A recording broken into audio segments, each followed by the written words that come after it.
nominee and Alaska Governor Sarah Palin on what she makes of all of this right now. Governor, he's just moving a little sooner than thought. What do you make of this?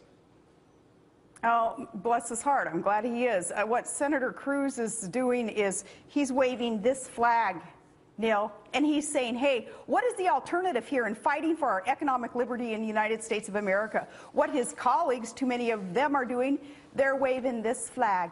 And they're saying, oh, let's surrender until we win. That's their tactic. This is nonsense. More power to Senator Ted Cruz, Mike Lee, others who are standing up for what they campaigned upon, and that was to do whatever they could do, seize whatever tool that they had. In this case, the tools are in the legislative branch, the purse strings, getting rid of the socialized health care coverage policy of Barack Obama's. Your old running mate, John McCain, said it will be a cold day in Arizona when we defund Obamacare, a very cold day. In fact, it may be a snowstorm. He all but called us a waste of time, Governor, saying, I know how this movie ends. I don't know all the scenes before it ends, but I know how it ends, and we don't defund Obamacare. What do you think of that? Well, I think anyone who wants to wave that white flag right now and in this battle for economic liberty in America is forgetting what America was built upon. America was built upon those willing to say, politically speaking, hey, I'm going to do what's right for freedom, for liberty, and if I die, I die. That's what Senator Ted Cruz is doing right now. Do you think he's standing up there in this quasi-filibuster, do you think he's going to see as a result of this, oh, the big name contributions coming, just pouring into his coffers, and, you know, the big political architects who've screwed so many things up lately, like, you know, Karl Rove and Dick Morris and these guys who have tried to change the Republican Party into one that would just go along to get along as a bunch of sheeple in order to appease President Obama and some of these who want to transform America. No, Senator Cruz isn't going to see that as a result. But what he will see, whether he dies, politically speaking, upon this mountaintop or not of his, is the heart and soul of Americans who care about this country and the future of our economic liberty. We will be standing there having his back, doing all that we can to support him and thanking him for being willing to fulfill his campaign promises. Are you surprised, Governor, the resistance he's encountering within his own party? Reports that Senator Mitch McConnell was trying to block the kind of thing that he's doing right now. Other so-called mainstream Republicans who are saying it's a bad idea, that they're dragging the Ted Cruz's and the like, the party to inevitable defeat. What do you say? Am I surprised that those within the GOP establishment, that machine, would turn on one of their own who has a record, and previously at least a reputation, for standing up strong on the planks in the platform, that being freedom and capitalism and economic equality and, gosh, reward for work ethic, all those things that are the planks in the Republican platform. Am I surprised that rhinos would turn on one who would stand strong on those planks? No, because many of us have lived through that. We've come out stronger, I think, and being able to hold our head up higher, even though perhaps we're in a different place politically speaking, because that machine does control so much, of course, in the political arena in America. But no, Neil, I am not surprised. So when Steve Schmidt, obviously John McCain's 2008 campaign strategist, said Republicans have to be careful of this type of asininity, do you think he was taking a slap at you, at Cruz, at Lee, at all of these guys? I don't know what the heck Steve Schmidt and his crew have been saying lately. I don't know about that comment. But, you know, I don't like anonymous sources at all, and I think that it really allows this degradation of the journalistic ethics that we once had in this country. Well, he did say that. He did say it. He put his name behind it and said it on MSNBC. And that's fine. So I'm going to make the point, though, about anonymous sources being used, though, that Steve Schmidt has been a part of, though. And, you know, there's dots that can be connected back to him and his ilk that have allowed that. Journalists need to quit using these anonymous sources. So I won't be anonymous in making a statement about John McCain, though, and the campaign that I participated in with him. John McCain disrespected those who, at the end of the game, running the campaign, started turning on Republicans who were standing up for the right things.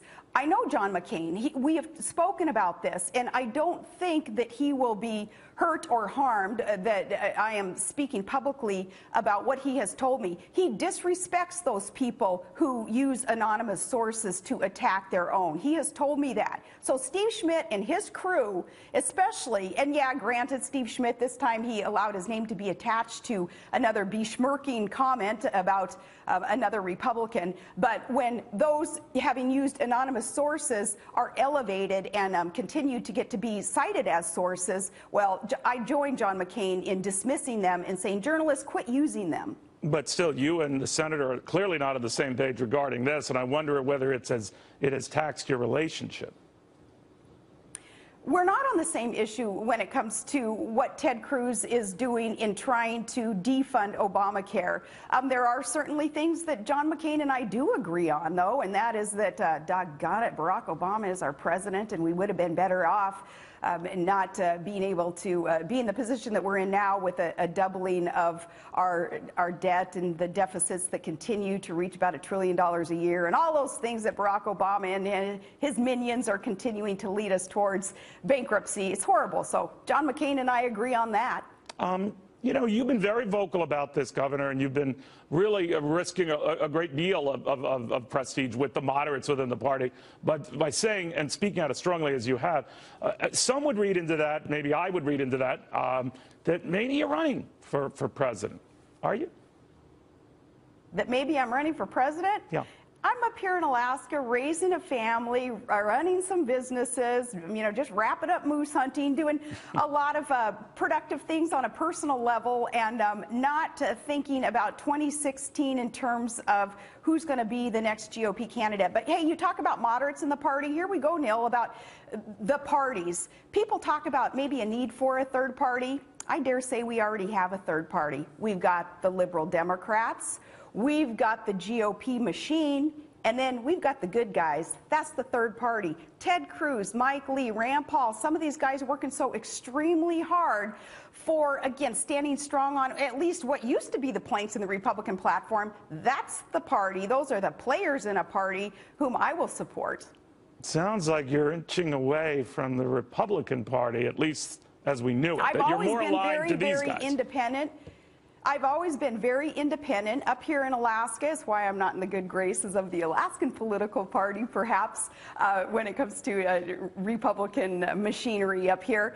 I've had to fight them. I've taken on sitting Republican governors, mayors, others who were not serving for the right reason, Neil. And the right reason, it's simple. It is so simple. It's you listen to the people, you do the will of the people, you stay strong and committed to what it is that you promise to do for the people, and then, you know, don't be surprised if people turn on you and say nasty things about you. You know, you thicken up your skin and you stand strong and you carry on. Again, exactly like Ted Cruz is doing.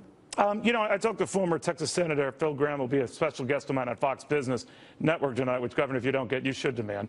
And one of the things that he has been echoing to me is, I like what Ted Cruz is doing. I like what Sarah Palin is saying. There are just better ways to get the same result. That is, you're going nowhere with the math as he sees it, trying to defund Obamacare. You might have a far better shot at maybe delaying it. And that's why he puts more credence in attaching a delay in Obamacare to raising the debt ceiling than he does in this venture. What do you make of that?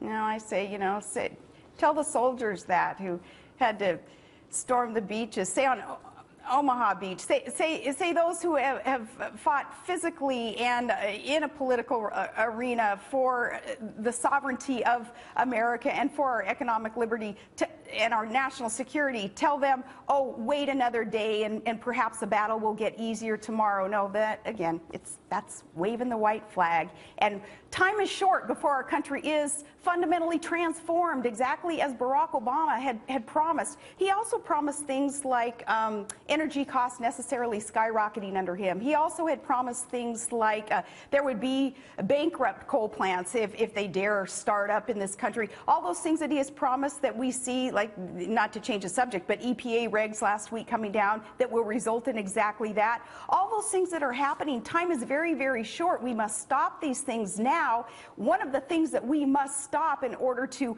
halt this transformation of America, for those who love America and what it is that we were built upon and has made us so exceptional, one of those things is this socialist healthcare coverage policy of Barack Obama's. It's unpopular, it's unaffordable, it's impossible really to be implemented, and it would be implemented by the IRS, implemented by an agency, she who ran it until just recently, having told Americans basically, F you, I'm going to take the fifth. I'm not going to answer your questions. She who had been in charge of this monstrous bureaucracy that will be taking over the implementation of Obamacare. One thing that we do to stop Lois Lerner, one thing that we do to stop this transformation is to stop Obamacare now, not and wait until there is perhaps a smaller hilltop on which to climb and plant our flag and say no more steps to socialization of this country.